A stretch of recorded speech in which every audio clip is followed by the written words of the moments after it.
श्राद्ध पक्ष में 3 सफेद फूल, 3 चावल के दाने एक कटोरी में अपने दरवाजे के नजदीक में अंदर की ओर उसको रखो। किसी भी दिन जब तुम्हारा मन पड़ जाए, श्राद्ध पक्ष में करने के लायक है। बस तुम्हारा बेटा कंपटीशन एग्जाम में बैठ रहा हो, परीक्षा दे रहा हो, नौकरी के लिए अप्लाई कर रहा हो, या उसको कोई कुछ पाने की ललकता है, वो नहीं कर पा रहा, या दुकान व्यापार व्यवसाय के लिए कार्य कर रहा है पर उसका नहीं जम पा रहा, कोई लोन लेने के लिए अप्लाई कर रहा है, नहीं जम पा रहा, तो 3 सफेद पुष्प और 3 चावल के दाने।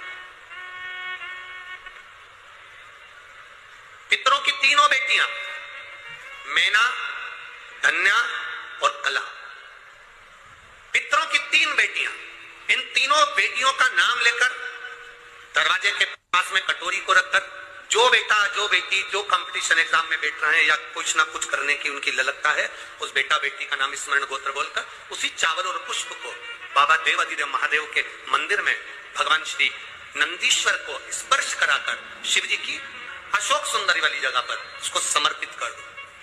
3 महीने के अंदर बाबा देवाधिदेव महादेव उसकी नैया पार जरूर करेगा, निश्चित। पर इसके साथ में उसकी मेहनत, उसकी लगन, उसका भरोसा, उसकी दृढ़ता, उसकी पढ़ाई पक्की होना चाहिए, उसका कर्म पक्का होना चाहिए, उसकी मेहनत पक्की होना चाहिए। श्राद्ध पक्ष में तिजोरी के अंदर जो गणेश की प्रतिमा रखी जाती है, किस नाम से रखी जाती है? तो तिजोरी में हम जो गणेश की प्रतिमा रखते हैं वो वरद विनायक के नाम से रखते हैं। कौन सा गणेश? वरद विनायक के नाम से तिजोरी में गणेश रखते हैं। और वरद विनायक के नाम से गणेश जी तिजोरी में रखाते हैं। आप तिजोरी के अंदर जो गणेश की प्रतिमा रखी जाती है, किस नाम से रखी जाती है? तो तिजोरी में हम जो गणेश की प्रतिमा रखते हैं वो वरद विनायक के नाम से रखते हैं। कौन सा गणेश? वरद विनायक के नाम से तिजोरी में गणेश रखते हैं। और वरद विनायक के नाम से गणेश जी तिजोरी में रखाते हैं। आप तिजोरी के अंदर जो गणेश की प्रतिमा रखी जाती है, किस नाम से रखी जाती है? तो तिजोरी में हम जो गणेश, केवल एक धतूरा, उस धतूरे को फोड़कर उसके अंदर का फल निकालकर उस फल को शिवलिंग पर चढ़ाकर 1 लोटा जल शंकर भगवान को समर्पित कर दिन होना चाहिए मंगलवार। कौन सा दिन होना चाहिए? जम के बोलो जरा, मंगलवार का समर्पित करो। उसके बाद में आप विवाह के लिए अगर समर्पित करे हैं तो विवाह में देरी नहीं होगी।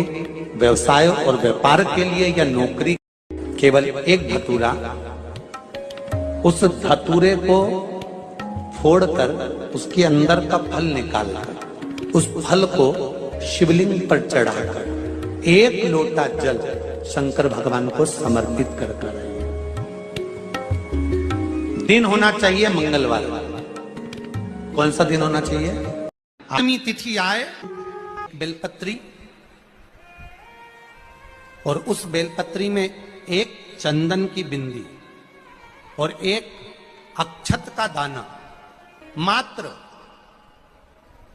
रखकर भी अगर शिवालय पर चढ़ा दी जाती है, देवाधिदेव महादेव को समर्पित करते हैं, अपनी कामना कर समर्पित करते हैं, तो निश्चितता है कि शंकर भगवान उसका फल शीघ्र प्रदान कर देते हैं। भले आपने कुछ करा ना करा, उसका फल तुम्हें मिल जाए। अष्टमी तिथि आए, बेलपत्री, अष्टमी तिथि आए, बेलपत्री, और उस बेलपत्री में 1 चंदन की बिंदी और 1 अक्षत का दाना मात्र रखकर भी अगर शिवालय पर चढ़ा दी जाती है, देवाधिदेव महादेव को समर्पित करते हैं, अपनी कामना कर समर्पित करते हैं, तो निश्चितता है कि शंकर भगवान